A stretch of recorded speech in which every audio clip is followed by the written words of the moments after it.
Airlines are having to find fresh ways to survive what could be a longer than expected collapse in flying. IAG, the owner of British Airways, wants to raise €2.75 billion from shareholders. Backed by its biggest shareholder, Qatar Airways, the plan will boost the group's liquidity and see it through a period of anemic demand.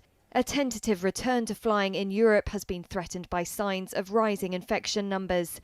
BA, which IAG counts on for over half of its annual profits, is only flying around 15% of its normal schedule.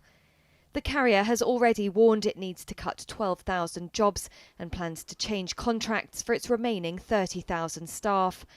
That's provoked a furious reaction from cabin crew union Unite. Airlines around the world have been brought to their knees by the abrupt halt to flying, forcing tens of thousands of redundancies. The latest victim is KLM, the Dutch arm of Air France-KLM.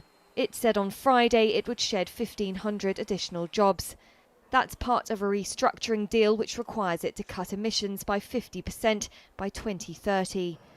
Parent company Air France-KLM on Thursday reported a second quarter operating loss of over €1.5 billion, or $1.8 billion.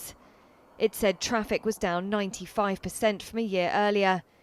KLM said the new cuts would mean its workforce would be reduced by a fifth in all by 2022, and it didn't rule out further job losses. While most of KLM's routes have been restored, it said last week it planned to operate about 13,000 flights in August. That's down 60% from a year ago.